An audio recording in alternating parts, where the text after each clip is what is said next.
박복순 여사, 올해로 75이었습니다.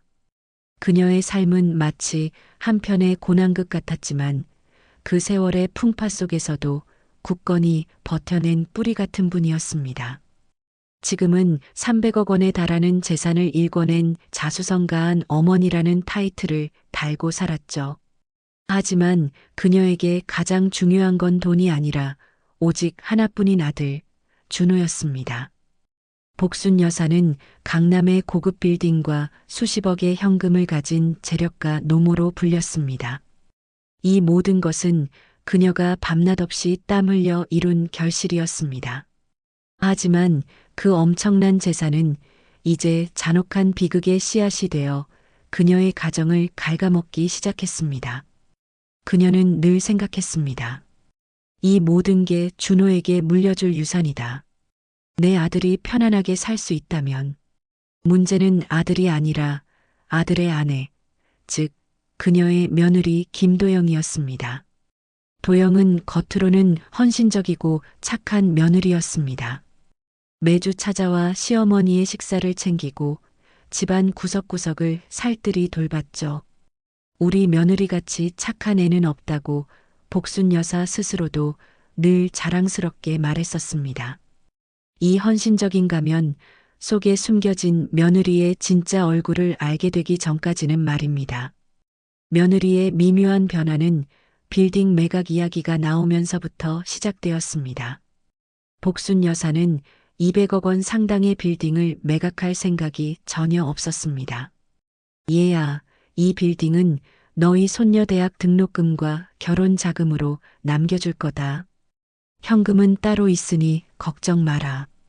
복순 여사가 단호하게 말했습니다. 그때부터였습니다. 착하기만 했던 아들 준호의 태도가 180도 달라지기 시작한 것이, 준호는 능력 없고 유약하며 아내 도영의 눈치만 보는 초라한 가장이었습니다. 어머니, 요즘 경기가 얼마나 안 좋은데요? 현금으로 가지고 계셔야 저희가 사업에 투자도 하고. 준호는 변명을 늘어놓기 시작했습니다. 그의 말투에는 더 이상 예전의 따뜻함이나 공경심이 없었습니다. 오직 돈, 재산에 대한 탐욕만이 번뜩이는 듯 했습니다. 복순 여사는 충격에 빠졌습니다. 평생을 목숨처럼 아꼈던 아들의 입에서 나오는 말이 온통 재산을 달라는 불효였으니 가슴이 찢어지는 듯 했습니다. 어머니가 재산 문제로 단호한 입장을 보이자 며느리 도영의 행동은 더욱 노골적으로 변했습니다. 겉으로는 더 잘하는 척했지만 그 눈빛은 싸늘하게 식어 있었습니다. 도영은 시어머니 앞에서 남편 준호를 탓하며 이 사람 때문에 제가 어머님께 오해받는 것 같아 속상해요라며 눈물을 글썽였습니다. 하지만 이 모든 것이 계산된 연극이었습니다. 어느 날 복순 여사가 아침 일찍 거실에 나왔을 때 며느리가 현관문 앞에서 누군가와 통화하는 소리가 들렸습니다. 작은 목소리였지만 그거 진행해야 해. 더는 못 기다려라는 섬뜩한 말이 복순 여사의 귀를 스쳤습니다. 복순 여사는 숨을 죽였습니다. 며느리는 서둘러 전화를 끊고 들어와 평소처럼 환하게 웃으며 어머니, 잘 주무셨어요? 오늘 제가 산에 가서 따온 귀한 약초로 차 끓여드릴게요라고 말했습니다. 복순 여사는 며느리의 그 미소 뒤에 어떤 날카로운 칼날이 숨겨져 있을지 짐작조차 할 수 없었습니다. 그저 소름이 돋을 뿐이었습니다. 아들의 불효와 며느리의 미묘한 행동이 겹치면서 복순 여사의 평화로운 일상에는 조용하지만 깊은 균열이 생기기 시작했습니다. 그녀는 직감했습니다. 이 집안에 무언가 아주 잘못되고 있다는 것을. 복순 여사는 본래 눈치가 빠르고 직감이 날카로운 사람이었습니다. 며느리가 매번 챙겨주는 약차에 대한 의심이 싹트기 시작했습니다. 도영은 어머님 건강에 좋은 겁니다라며 한겨울에도 하루도 빠짐없이 차를 끓여 바쳤습니다. 차는 묘하게 쓴맛이 강했고 복순 여사는 그 차를 마실 때마다 몸이 나른해지고 기운이 빠지는 듯한 느낌을 받았습니다. 처음에는 그저 나이가 들어서 그런가 했습니다. 하지만 통화 소리 이후 그녀는 며느리가 주는 차를 마실 때마다 불안감을 떨칠 수 없었습니다. 이게 정말 약이 맞을까? 그녀의 날카로운 질문이었습니다. 복순 여사는 약차를 마시는 횟수를 조금씩 줄이기 시작했습니다. 며느리가 주는 대로 다 마시는 척했지만 몰래 변기에 버리거나 화분에 조금씩 쏟아부었습니다. 도영은 이상하게도 시어머니가 차를 다 마셨는지 끝까지 확인하는 습관이 있었습니다. 그녀의 눈빛은 집요했고 복순 여사를 감시하는 듯한 느낌을 지울 수 없었습니다. 어머니, 오늘은 왜 이렇게 얼굴이 생기가 도세요? 혹시 차를 빼먹으셨어요? 며느리가 웃는 얼굴로 던진 말은 흡사 협박처럼 들렸습니다. 복순 여사는 순간적으로 심장이 철렁 내려앉는 것을 느꼈습니다. 아니다. 오늘은 몸이 좀 괜찮네. 내 덕분이다라고 겨우 미소를 지어 보였습니다. 그날 밤 복순 여사는 잠을 이룰 수 없었습니다. 그녀는 곧바로 멀리 떨어져 사는 막내딸 민지에게 전화를 걸었습니다. 민지야, 내 오빠 내외가 요즘 너무 수상하다. 특히 그 며느리. 엄마한테 매일 주는 약차가 영 이상해. 복순 여사의 목소리는 떨렸습니다. 민지는 처음에는 엄마 갱년기이신가 봐요. 도영 언니가 얼마나 착한데요 라며 대수롭지 않게 여겼습니다. 하지만 복순 여사의 단호한 확신에 민지는 결국 움직였습니다. 민지는 다음 날 어머니 집을 방문했습니다. 며느리 도영이 잠시 외출한 틈을 타 민지는 싱크대 구석에 버려진 약차의 찌꺼기를 몰래 수거했습니다. 엄마, 혹시 몰라. 이걸 가지고 병원에 가보자. 민지의 얼굴에는 이미 불안감이 가득했습니다. 며느리가 돌아오기 전 민지는 급하게 어머니 집을 빠져나왔습니다. 복순 여사는 딸의 등을 보며 생각했습니다. 진실은 반드시 밝혀진다. 내가 살아야 한다. 며느리는 복순 여사의 건강이 급격히 나빠지지 않자 초조해하는 기색이 역력했습니다. 그녀의 압박은 더욱 거세졌습니다. 며느리는 복순 여사를 모시고 병원에 갔습니다. 의사는 어머님 건강에는 특별한 이상이 없네요. 다만 약간의 영양 부족과 스트레스가 보이니 푹 쉬세요라고 말했습니다. 복순 여사는 며느리가 실망하는 눈빛을 똑똑히 보았습니다. 마치 내가 왜 안 죽고 버티느냐는 원망이 담긴 듯 했습니다. 며느리는 집에 돌아오자마자 아들에게 전화를 걸어 격렬하게 다투는 듯 했습니다. 당신은 도대체 뭘 하는 거야? 이렇게 질질 끌 일이 아니잖아. 복순 여사는 거실 문틈으로 그 소리를 들었습니다. 이윽고 며느리는 복순 여사에게 다가와 어머님, 준호 씨가 요즘 회사에서 너무 힘들대요. 저희가 당장 돈이 필요해서 그래요. 빌딩을 팔아주셔야 저희도 숨통이 트이죠라며 불쌍한 표정을 지었습니다. 복순 여사는 아들이 힘들다는 말에 잠시 마음이 약해졌지만 이내 정신을 차렸습니다. 저 여자의 눈빛은 거짓말을 하고 있다. 아들을 핑계대는 것뿐이다. 그녀는 얘야, 내가 아무리 나를 설득해도 안 된다.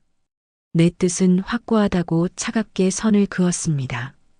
그 순간 며느리의 얼굴에서 미소가 완전히 사라지는 것을 보았습니다. 그날 오후 복순 여사는 며느리가 외출한 틈을 타 집안을 뒤지기 시작했습니다. 그녀는 무언가 확실한 증거를 찾아야만 이 불안함에서 벗어날 수 있을 것 같았습니다. 며느리의 방은 깔끔했지만 복순 여사는 화장대 서랍 깊숙한 곳에서 작은 가죽 수첩 하나를 발견했습니다. 떨리는 손으로 수첩을 펼쳐본 복순 여사는 첫 페이지에서 소름 끼치는 내용을 마주했습니다. D-데이 30일. 박복순, 처리 방법 사고 위장 낙상이라는 문구가 적혀 있었습니다. 다음 페이지에는 더욱 충격적인 내용이 이어졌습니다. 준호의 작은 아버지와 고모의 이름이 나란히 적혀 있었고 그 옆에는 교통사고 위장, 지병 악화 같은 섬뜩한 메모가 쓰여 있었습니다. 이것은 단순한 재산 갈취가 아니었습니다. 며느리 도영은 유산 상속 순위에 있는 사람들을 연쇄적으로 제거하려는 치밀한 살인 음모를 꾸미고 있었던 것입니다. 복순 여사는 머리가 핑 돌았습니다. 그녀의 며느리는 그녀를 독살하려 했을 뿐만 아니라 아들의 다른 친척들까지 없애려던 악마였습니다. 그녀는 자신의 목숨뿐 아니라 가족 전체의 생명이 위협받고 있음을 깨달았습니다. 복순 여사는 수첩을 꽉 움켜쥐었습니다. 손이 떨리고 온몸에 식은땀이 흘렀습니다. 이게 도대체 무슨 일이야? 내가 낳은 아들의 아내가 이런 악마였단 말인가? 복순 여사는 믿을 수 없었습니다. 수첩에는 상속 순위를 따져가며 재산을 가로챌 계산까지 정확히 적혀 있었습니다. 복순 여사는 당장 경찰에 신고하고 싶었지만 곧 정신을 차렸습니다. 경찰? 내가 며느리 수첩에 적힌 메모만 가지고 신고한다? 아들은 당연히 아내 편을 들 것이고 증거 불충분으로 풀려나면 나는 살아남지 못한다. 그녀는 고독한 싸움을 시작해야 함을 직감했습니다. 복순 여사는 수첩의 내용을 사진으로 찍은 후 원래 자리에 완벽하게 돌려놓았습니다. 그리고 며느리가 돌아오기 전 평소처럼 무표정한 얼굴로 앉아 TV를 보았습니다. 며느리 도영이 돌아왔습니다. 어머니, 저 왔어요. 평소와 다름없이 밝은 목소리였습니다. 복순 여사는 그 목소리에서 더 이상 따뜻함을 느낄 수 없었습니다. 오직 잔혹한 위선만을 느꼈습니다. 그날 저녁 민지에게서 전화가 왔습니다. 엄마, 약차 성분 분석 결과 나왔어. 일반적인 한약재가 아니래. 미량이지만 심장 독성 물질이 검출됐대. 장기간 복용하면 심장마비로 위장될 수 있는 물질이래. 민지의 떨리는 목소리는 복순 여사의 의심이 현실이었음을 증명했습니다. 며느리는 그녀를 천천히 그리고 완벽하게 살해하고 있었던 것입니다. 복순 여사는 수첩의 내용과 독성, 물질 검출 결과를 합쳐보며 며느리의 살인 계획이 얼마나 오래전부터 시작되었는지 깨달았습니다. 그녀는 이제 며느리에게 속아 넘어가는 피해자의 역할에서 벗어나야 했습니다. 그녀는 자신의 목숨을 걸고 진실을 밝혀내고 복수하기로 결심했습니다. 복순 여사는 민지에게 단호하게 말했습니다. 민지야, 경찰에는 절대 신고하지 마라. 증거가 부족해. 엄마는 이 모든 걸 끝까지 파헤쳐서 놈들을 심판대에 세울 것이다. 우린 살아야 해. 그녀는 그때부터 철저히 달라졌습니다.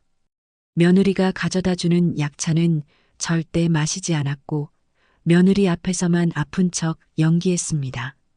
그녀의 싸늘한 복수극이 시작된 것입니다.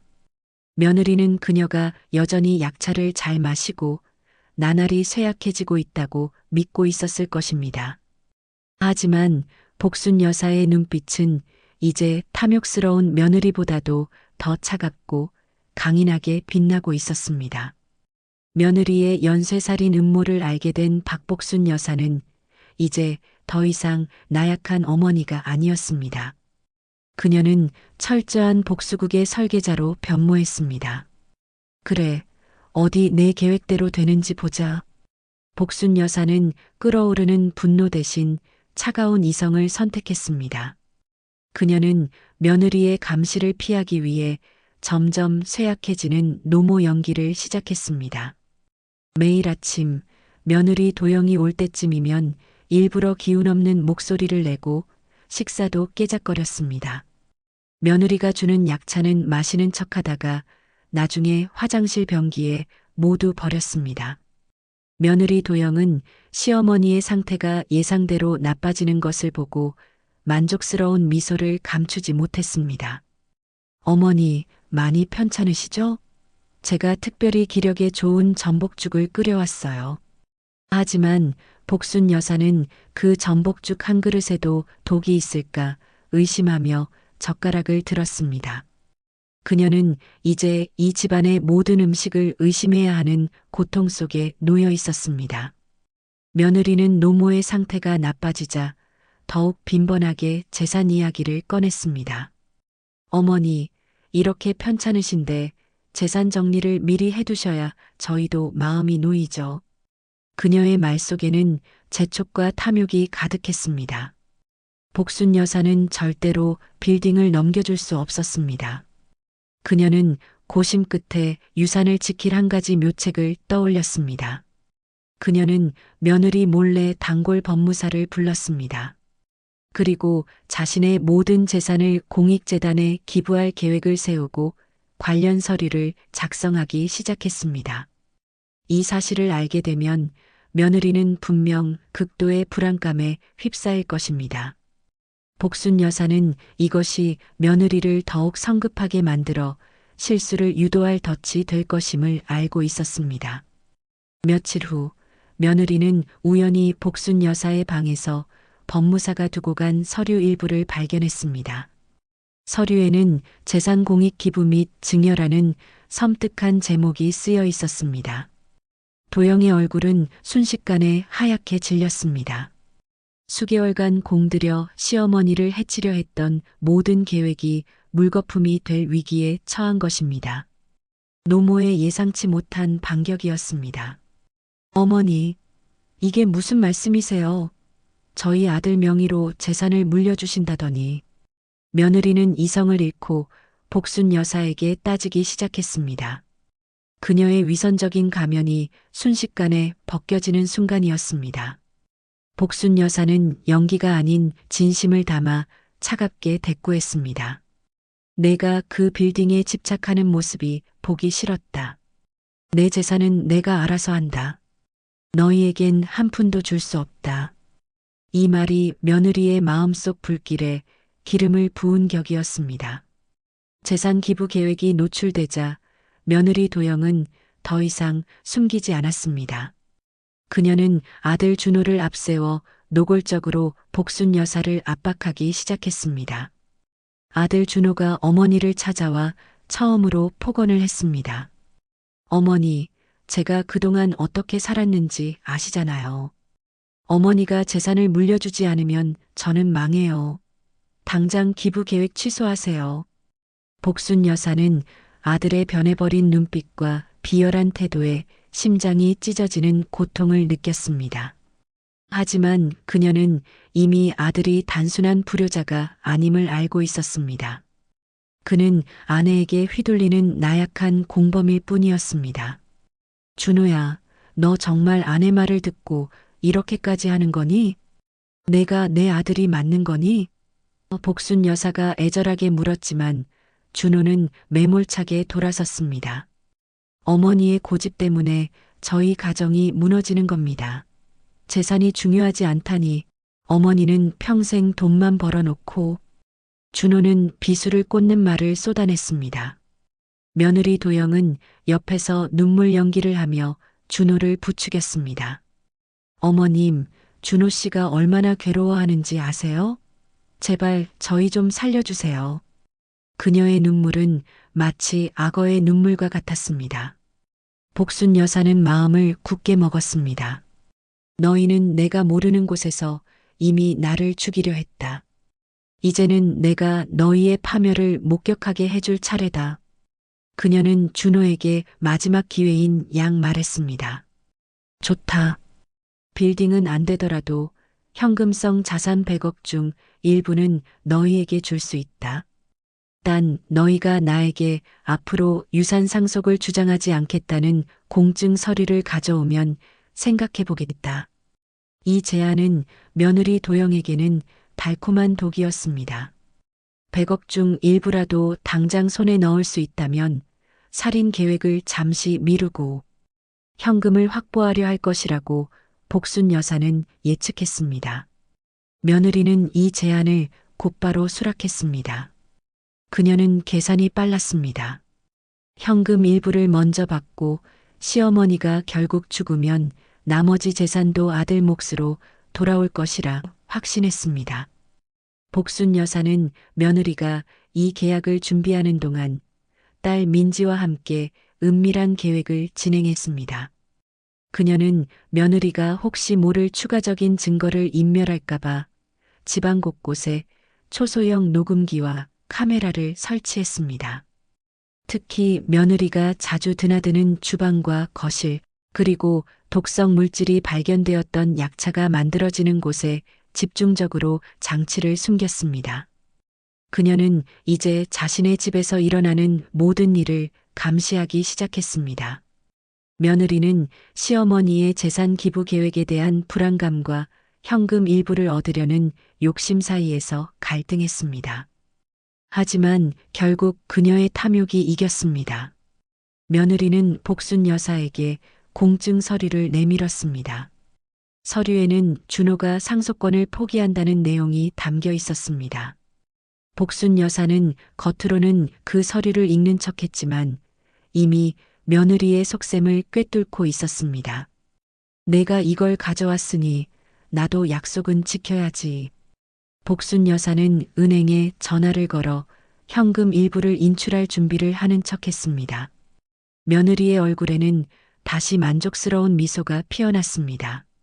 며느리는 현금 인출이 결정된 날 마지막이자 가장 치명적인 독사를 계획했습니다. 그녀는 이제 더 이상 기다릴 수 없다고 판단했을 것입니다. 그날 저녁 며느리는 마지막 약차를 준비했습니다. 약차에는 이전에 검출된 미량의 독성 물질보다 수십 배는 강력한 치사량의 독극물이 몰래 투여되었습니다. 며느리는 완벽하게 증거를 인멸하기 위해 독극물을 투여한 컵까지 모두 소각할 생각이었을 것입니다. 그녀는 평소보다 더 환하게 웃으며 복순 여사에게 컵을 건넸습니다. 어머니, 이 차 마시고 푹 주무세요. 내일은 기분 좋게 은행에 가셔야죠. 며느리의 눈빛은 차가웠지만 복순 여사는 이 상황을 역이용하기로 마음먹었습니다. 복순 여사는 며느리가 보는 앞에서 그 차를 입에 가져가는 척 했습니다. 그리고는 갑자기 컵을 놓치며 어이쿠, 손이 떨려서 라고 연기했습니다. 독차가 바닥에 쏟아지자 며느리의 얼굴은 분노로 일그러졌습니다. 며느리는 황급히 닦아내면서도 복순 여사에게 짜증 섞인 목소리를 냈습니다. 어머니, 대체 조심성이 없으세요. 이걸 누가 치우라고. 그녀는 그 순간 며느리로서의 가면을 완전히 벗어던졌습니다. 하지만 복순 여사는 며느리의 분노에 찬 그 순간을 오히려 이용했습니다. 그녀는 며느리의 시야를 벗어난 곳에 일부러 수첩의 사진을 꺼내 두었습니다. 그녀의 의도는 명확했습니다.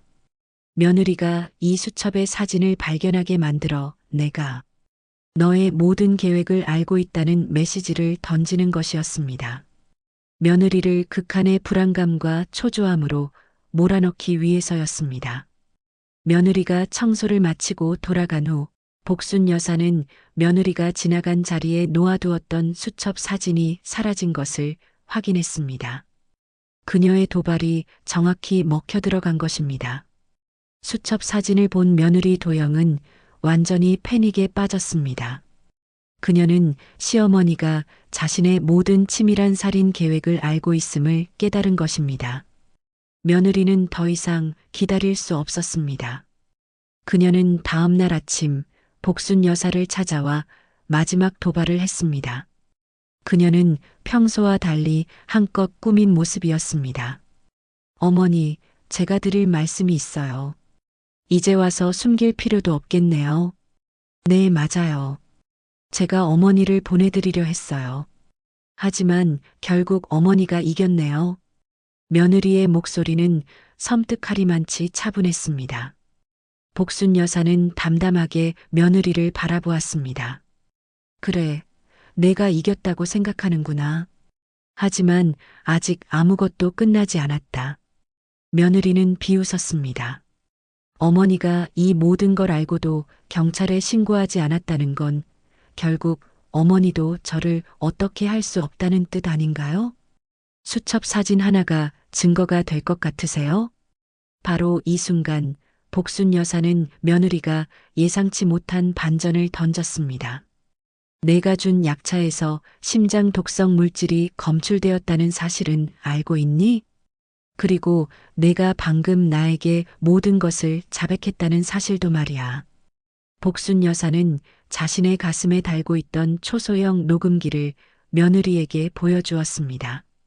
며느리의 얼굴은 두려움과 공포로 일그러졌습니다. 어머니, 당신이 며느리는 말을 잇지 못했습니다. 그녀는 시어머니가 얼마나 치밀하고 강인한 사람인지 비로소 깨달았습니다. 하지만 며느리는 여기서 무너지지 않았습니다. 그녀는 광기 어린 눈빛으로 복순 여사를 노려보았습니다. 그래요, 녹음기. 하지만 어머니는 이 사실을 세상에 알릴 수 없을 거예요. 준호 씨가 절대 가만두지 않을 테니까.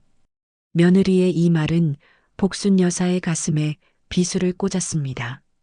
아들 준호가 여전히 자신의 편이 아닐 수 있다는, 아니 완벽히 며느리의 공범일 수 있다는 의심이 확신으로 바뀌는 순간이었습니다. 박복순 여사가 초소형 녹음기를 꺼내 들었을 때 며느리 김도영은 잠시 숨을 멈췄습니다. 도영은 침을 삼키며 말했습니다. 녹음기, 그게 무슨 소용이죠? 저는 그저 어머니가 편찮으신 것 같아서 드린 약차에 대해 이야기한 것뿐이에요. 복순 여사는 그녀의 눈을 똑바로 응시했습니다. 내가 나에게 준 약차에서 치사량의 독성 물질이 검출된 보고서가 내 손에 있다. 그리고 내가 작성한 연쇄살인 계획 수첩 사진도 있다. 너는 내 목숨뿐 아니라 내 아들의 다른 가족들까지 해치려 했다. 며느리는 결국 무너졌습니다. 얼굴이 하얗게 질린 채 그녀는 무릎을 꿇고 애원하기 시작했습니다. 어머니, 제발, 저 좀 살려주세요. 제가 미쳤었나 봐요. 복순 여사는 며느리의 심리적 동요를 간파했습니다. 며느리가 진정으로 두려워하는 것은 바로 노모가 모든 것을 알고도 아직 경찰에 신고하지 않았다는 사실이었습니다. 노모는 며느리의 불안감을 극대화하기 위해 딸 민지에게 연락하여 유서를 작성하는 척했습니다. 그리고 그 유서의 사본을 며느리가 쉽게 발견할 수 있도록 노출시켰습니다. 며느리가 유서 사본을 훔쳐본 후 경악하는 것은 노모의 완벽한 계산이었습니다. 유서에는 나의 죽음이 우연한 사고가 아님을 확신한다. 만약 나에게 불미스러운 일이 생기면 모든 재산은 공익재단에 귀속하며 나의 딸 민지가 그 전말을 경찰에 폭로할 것임을 명시한다고 쓰여 있었습니다. 이것은 며느리에게 최악의 시나리오였습니다. 시어머니가 죽어도 재산은커녕 모든 악행이 민지에 의해 폭로될 위험에 처한 것입니다. 유서 내용을 확인한 며느리 도영은 더 이상 기다릴 수 없었습니다. 그녀는 재산을 가질 수 없다면 최소한 시어머니를 영원히 침묵시켜야 한다고 판단했습니다. 며느리는 마지막이자 가장 치명적인 독약을 준비했습니다. 이번에는 며느리가 평소 복용하던 수면제에 독을 섞어 지병에 의한 약물 오용으로 위장하려 했습니다. 그날 밤 며느리는 복순 여사를 찾아와 섬뜩한 미소를 지으며 말했습니다. 어머니, 제가 드릴 말씀이 있어요. 죄송해요. 하지만 저도 살아야 하잖아요. 그리고 평소보다 훨씬 많은 양의 수면제를 건넸습니다. 복순 여사는 며느리가 지켜보는 앞에서 약을 삼키는 척 했습니다. 그리고 미리 준비해둔 특정 약물을 복용했습니다. 이 약물은 일시적으로 심장 박동을 늦추고 호흡을 곤란하게 만들어 심정지 상태처럼 보이게 하는 것이었습니다. 이것이 바로 두 번째 충격적인 반전이었습니다. 노모가 스스로 죽은 척 연기를 함으로써 며느리의 경계심을 무너뜨리는 필사의 도박이었습니다. 몇 시간 후 복순 여사는 의식을 잃고 쓰러진 듯 보였습니다. 며느리는 시어머니의 손목을 확인하고 심장이 멎은 것을 확인한 후 승리감에 찬 미소를 지었습니다. 며느리는 속삭였습니다. 드디어 끝났네요, 어머니. 하지만 며느리가 시신 앞에서 보인 냉혈한 미소와 행동, 하나하나는 복순 여사의 몸에 딸 민지가 몰래 설치한 초소형 카메라에 의해 고스란히 기록되고 있었습니다. 응급실로 실려간 복순 여사는 민지의 도움하에 병원에서 곧바로 사망 위장 조치를 받았습니다. 며느리는 시어머니의 갑작스러운 죽음에 눈물 연기를 했지만 마음속은 탐욕으로 가득 차 있었습니다. 장례식 다음 날 며느리는 아들 최준호와 단둘이 모여 앉았습니다. 복순 여사가 죽은 척 쓰러져 있던 밤 숨겨진 녹음기에 기록된 두 사람의 대화가 있었습니다. 이 대화가 바로 친아들의 배신 사실을 폭로하는 결정적인 증거였습니다. 며느리가 친아들 준호가 어머니의 독살 시도에 적극적으로 공모했음을 폭로하는 충격적인 발언을 했습니다. 이것이 바로 세 번째 충격적인 반전이었습니다. 녹음 파일 속에서 준호의 불안한 목소리가 먼저 터져 나왔습니다. 도영아, 정말 어머니가 돌아가신 거야? 내가 너무 잔인했나? 하지만 도영은 냉정하게 그를 질책했습니다. 잔인하긴 뭘 잔인해. 당신이 살려면 당연한 거야. 그 늙은이가 돈을 쥐고 안 놓는데 우리더러 어떻게 살라는 말이야. 준호는 아내의 말에 더욱 깊은 수렁으로 빠져들었습니다. 알았어. 이제 유서만 위조하면 되는 거지? 어머니가 쓰러지기 전에 내가 일부러 어머니 방 서랍에서 인감 도장 훔쳐냈어. 당신 말대로 했어. 도영은 그제야 만족하며 나지막이 속삭였습니다. 잘했어, 내 남편. 당신도 독약에 대해서는 침묵해야 해. 내가 준 약이 아니라고 끝까지 우겨야 해. 이건 우리 둘의 비밀이야. 아들 준호는 어머니의 인감 도장을 훔쳐내어 며느리에게 전달했으며 독살 계획에 대해서도 이미 알고 있었던 것입니다. 그는 어머니의 죽음을 방관하고 오히려 조력한 완벽한 공범이었습니다. 복순 여사는 병실에 누워 딸 민지에게 이 녹음 파일을 들려주었습니다. 아들의 목소리를 듣는 순간 그녀는 온몸의 피가 식는 듯한 고통을 느꼈습니다. 내 아들이 나를 죽이려 했다니. 며느리와 아들은 유서를 불태우고 위조된 유서를 만들어 법원에 제출할 계획을 세우며 탐욕의 늪에 빠져들었습니다. 며느리와 아들은 복순 여사의 사망에 대한 증거를 조작하며 가짜 장례식을 치렀습니다. 며느리 도영은 상주로서 눈물을 훔쳤지만 그녀의 눈빛에는 감출 수 없는 승리자의 오만함이 번뜩였습니다. 복순 여사는 아들의 위선적인 흐느낌과 며느리의 가증스러운 접객 태도를 들으며 복수의 칼날을 더욱 날카롭게 갈았습니다. 노모의 예상대로 며느리는 시어머니의 사망 후 연쇄살인 계획의 두 번째 대상자인 박경식 삼촌에게 접근하기 시작했습니다. 복순 여사는 딸 민지에게 모든 증거 파일, 녹음 카메라 영상, 독성 보고서를 넘기며 최후의 명령을 내렸습니다. 민지야, 내 오빠 내외가 이제 경식이에게 해를 가할 것이다. 너는 이 모든 증거를 가지고 지금 당장 경찰과 박경식에게 연락해라. 그리고 나에게 마지막 신호를 보내다오. 박복순 여사는 병원 침대에 누워 있었지만 그녀의 머릿속은 이미 며느리와 아들을 무너뜨릴 완벽한 작전으로 가득 차 있었습니다. 그녀는 딸 민지에게 모든 것을 맡겼습니다. 복순 여사는 민지에게 최후의 명령을 내렸습니다. 민지야, 지금 당장 내 오빠네 집에 가서 수첩 원본과 며느리가 독을 섞은 그릇을 찾아야 해. 도영이는 내가 죽었다고 생각해서 증거를 대충 숨겨뒀을 거야. 민지는 어머니의 지시에 따라 며느리 몰래 준호의 집으로 침입했습니다. 며느리는 독성 물질을 옮겨 담았던 주방용 계량 스푼을 싱크대의 깊숙한 곳에 숨겨두었습니다. 민지는 이 스푼을 발견하고 증거물로 확보했습니다.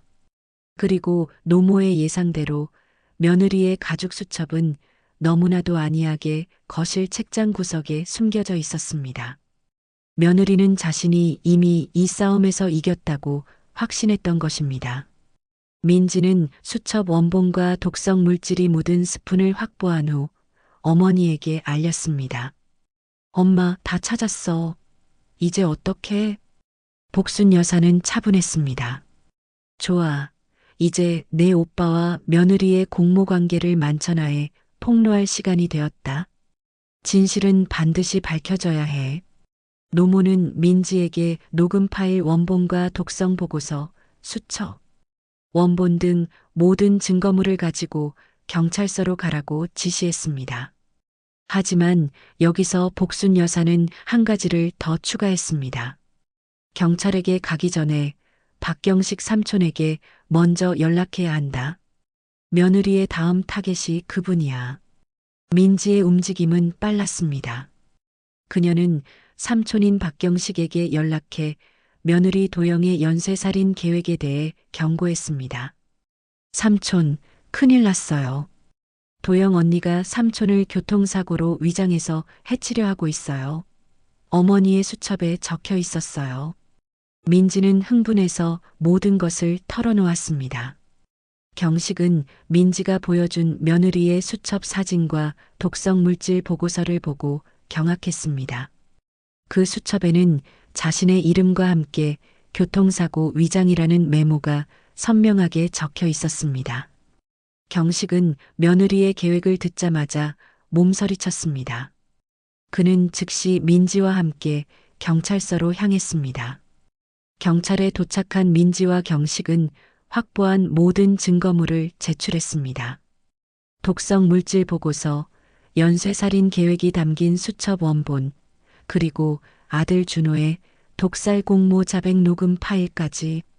민지는 떨리는 목소리로 경찰에게 당시 상황을 설명했습니다. 어머니는 며느리 도영에게 독살당하는 척 연기했어요.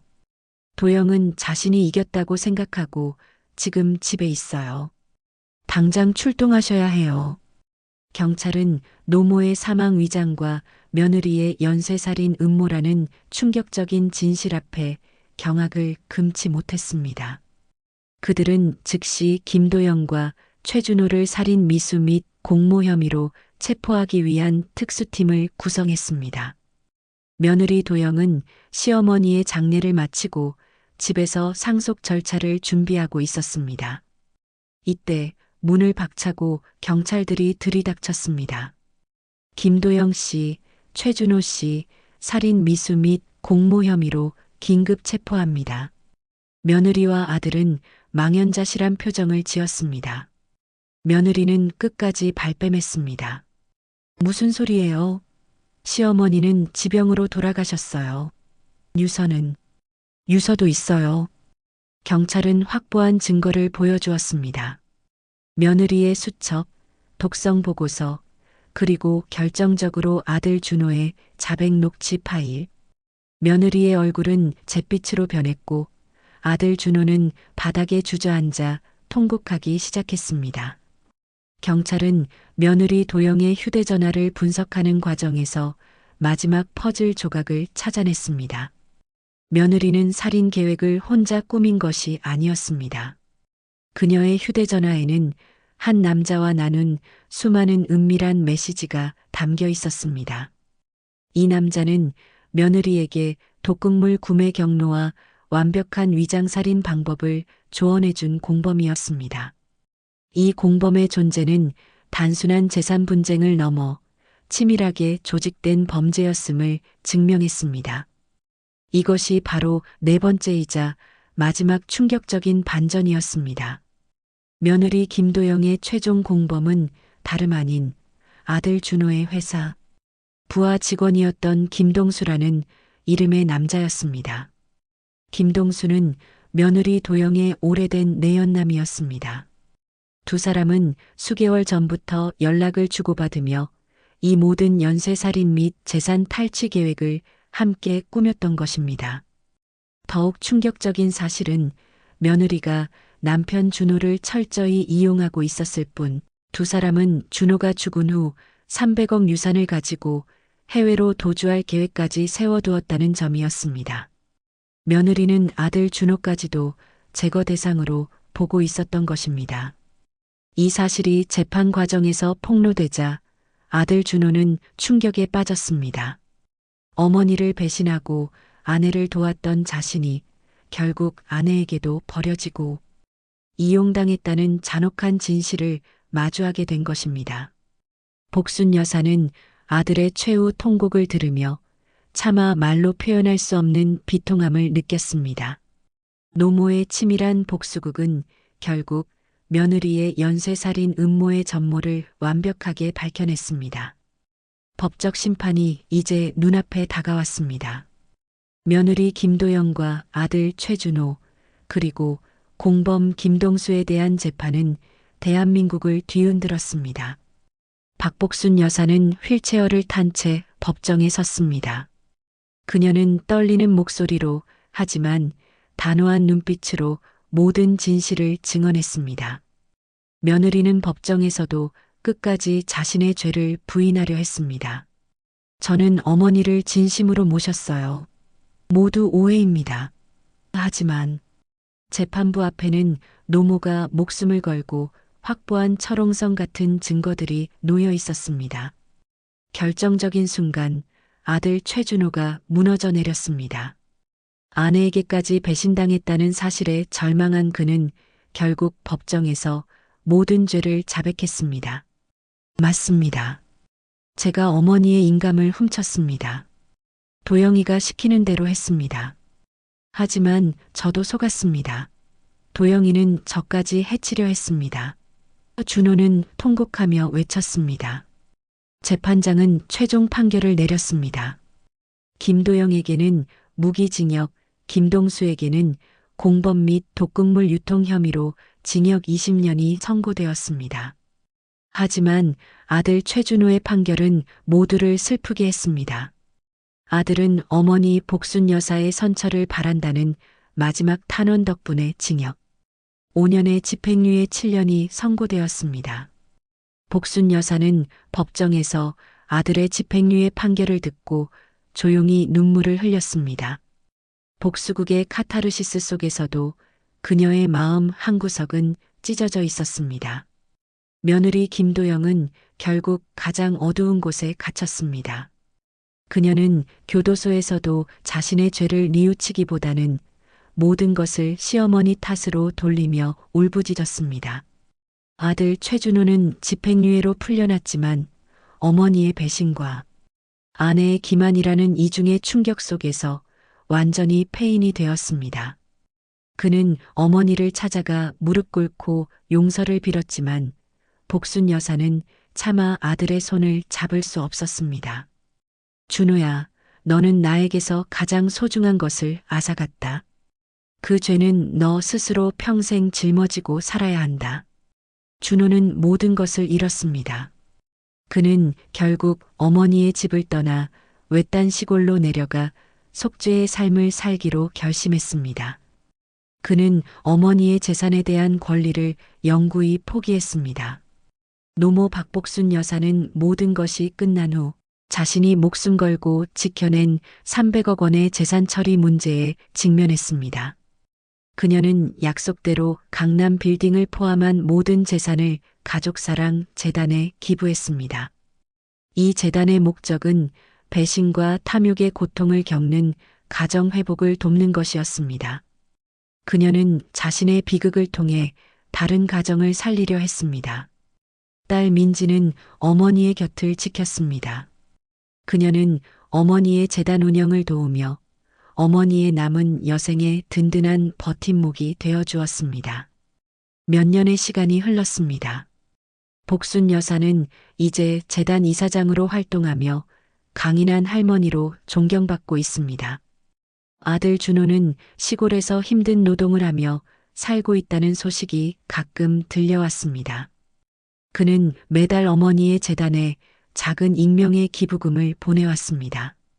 복순 여사는 그 익명의 기부금 봉투를 볼 때마다 복잡한 감정에 휩싸였습니다. 아들의 상처는 결국 더 큰 사랑과 용서로 아물고 있었습니다.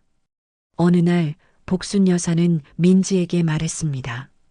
민지야, 내 오빠를 완전히 용서하는 건 시간이 걸리겠지.